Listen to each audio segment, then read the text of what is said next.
Yes, the road's been bumpy. And yes, the road's been tough. And yes, the road's been difficult. And yes, you've shed some tears. And yes, you've endured some pain. But it is the bumpy road to better. It is the bumpy road to better. At the end of your feelings is nothing, but at the end of every principle is a promise. Behind your little feelings, it might not be absolutely nothing at the end of your little feelings, but behind every principle is a promise. And some of you in your life, the reason why you're not at your goal right now, because you're just all about your feelings. You're all on your feelings. You don't feel like waking up. So who does? Every day you say no to your dreams, you might be pushing your dreams back a whole 6 months, a whole year. That one single day, that one day you didn't get up could have pushed your stuff back I don't know how long. Wonder what would happen to your life. Now think about it a minute. There's a lot of things you could take from me and I could make it. You could take my suit, I got another one. You could take my car, I could get another one. You could take my house, I could get another house.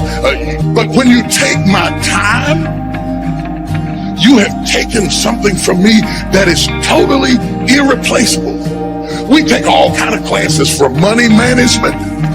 We know how to manage our money. We know how to repair our houses. We're working on our hair and our bodies and all of this kind of stuff. We do everything except the most important thing is to value our time. It takes time to be creative. If you had time, you would be creative. But in the absence of time and with busyness and clutter and the phone ring, y'all got music playing on your phone, all kinds of stuff. And no matter what kind of song you put on it, after a while you hate to hear it, because every time you hear that sound, you know it's somebody else wanting something else from you that's taking you away from what you are gifted and created. If you want to make your dream become reality, the people that are running at their dreams know that it's possible that you can live your dream, that it's necessary, that you're relentless, that you have a plan of action, that you are creative. The people that are living their dream are finding winners to attach themselves to.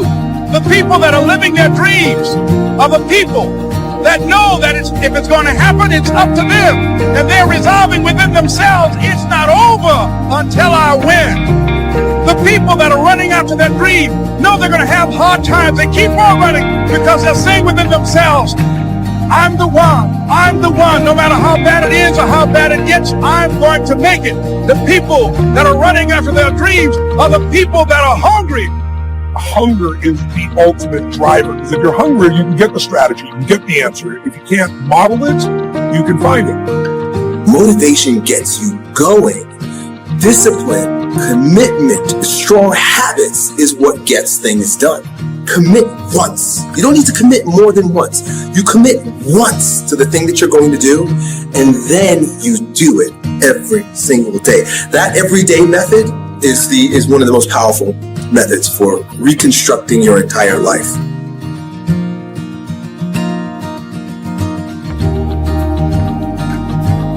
When you perceive choice, you perceive motivation. You're more motivated. So the deal is, for yourself, sit back and reflect. Be mindful of the choices you have. And talk about being a success seeker rather than a failure avoider. It's all how you talk, how you communicate to yourself and to others. You just can't turn on passion. You can't just turn on the desire to execute a task. It just doesn't work that way. And honestly, that isn't even what motivate means. To motivate actually means to provide a motive, a reason why. When you have a thing that is pulling you through because you're legitimately excited about it, that's when things start to happen. So I find that a lot of times lack of motivation has to do with not structuring your life in a way where you actually care about the outcome. So find that thing, stop judging yourself, because I think everybody at least sees a flicker of interest inside of them, something that they really find interesting and they want to at least explore deeper.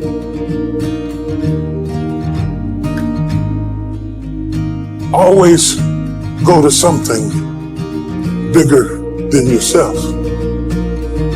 I'm wondering if you've been defeated because you have been giving yourself wholly to something that was too small to hold you.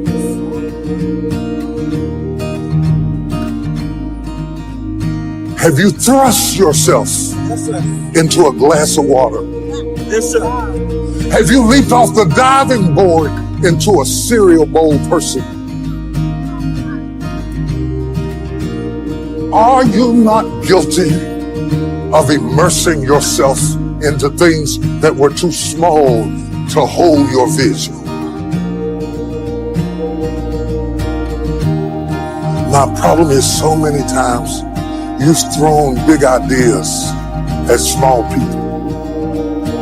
You've given big commitment to cereal bowl people. And you're trying to get your sight back from a source that's too small to support what you're willing to put in. Is your investment bigger than the bank? You should see the way you're looking at me. Is the reason you keep being disappointed by people is that you have wholly thrown yourself into something that was too small? Don't let that happen. Get aggressive, be vigilant, attack, and destroy the weakness in your head. Go. Everybody wants to do work when they're feeling strong and they're feeling refreshed. But what's more important is when you actually do the work when you're feeling tired and feeling weak and feeling lazy. When you have those feelings, it's even more important to step up and get some. There are areas within myself where I cannot compromise. I have to hold the line. I am going to work hard. I am going to train hard. I am going to improve myself. I am not going to rest on my laurels. I am going to own my mistakes and confront them. I am going to face my demons. I'm not going to give up or give out or give in. I am going to stand. I am going to maintain my self-discipline. There will be no compromise. Not now, not ever. Turn your wounds into wisdom. You will be wounded many times in your life. You'll make mistakes. Some people will call them failures. But I have learned that failure is really God's way of saying, excuse me, you're moving in the wrong direction. Real work is to figure out where your power base is and to work on the alignment of your personality, your gifts that you have to give with the real reason why you're here. That's the number one thing you have to do, is to work on yourself and to fill yourself up and keep your cup full. Keep yourself full. Now, I used to be afraid of that. I used to be afraid, particularly from people who say, oh, she's so full of herself. She's so full of herself. And now I embrace it. I consider it a compliment that I am full of myself. Because only when you're full, I'm overflowing. My cup runneth over. I have so much to offer and so much to give. And I am not afraid of honoring myself. You know, it's miraculous when you think about it. We are busier than any other generation we have seen in the last 300 to 400 years. We are so busy. We are busier than a one-arm wallpaper hanger. We're just busy. You'll get it later. Don't worry about it. It'll hit you in a minute.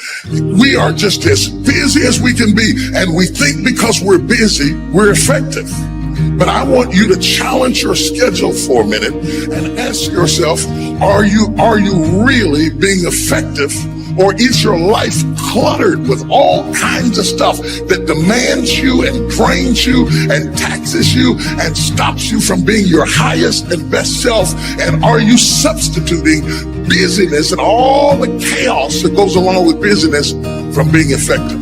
Let me tell you, a bunch of scientists got together, they began to do some research, and they begin to determine that 80% of the things we do are busy things that we do in an area that is not effective. That the average person only spends 20% of their time doing the thing that they are really gifted at, created at, passionate about, excited to do. And the rest of it is all the dismal, dumb stuff that we all have to do in order to survive. Just crazy stuff that we're doing.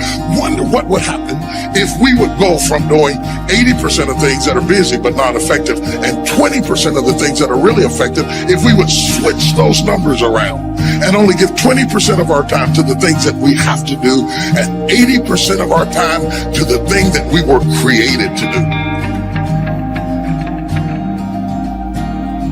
And when you need motivation yourself, don't look for someone to scream and yell. Don't look for someone else to give you motivation. Look at yourself and remind yourself why you are doing what you are doing. Remind yourself that this struggle, this temporary pain, this fight that you're in, this is what will make you stronger and faster and smarter and better. Don't be upset by the results you didn't get from the work you did not do. I don't want you to be upset. I don't want you to be angry. I want you to be like, I didn't get the result because I didn't do the work. I didn't show up on time. I didn't do what I said I was going to do. I hit the snooze button. I made an excuse. I didn't make adjustments. I'm tired of people talking about, I want to be successful. I want to be great. Look, everybody wants to be a beast. And so it's time to do what real beasts do. And let me tell you something. That means getting up early and going to bed late. That means you don't go to sleep when you're tired. You go when you're done. If you just decide, I'm going to keep my word. If I say something, I'm going to do it regardless. Being more disciplined. Find something that you can look at your life that you say, hey, I know I've got a problem in this area, being late, procrastinating, not taking care of business, being seriously not serious. I need to deal with that. I guarantee you, if you're wondering why it is that everybody else has this and that and this, and why you don't have, I guarantee you that if you take an inventory of your actions, they equal what you're getting, period. If you do the work consistently, if you invest in yourself consistently, 10 years of motherfucking work when everybody else is partying, making excuses, doing the cool thing on the weekend, is going to pay off.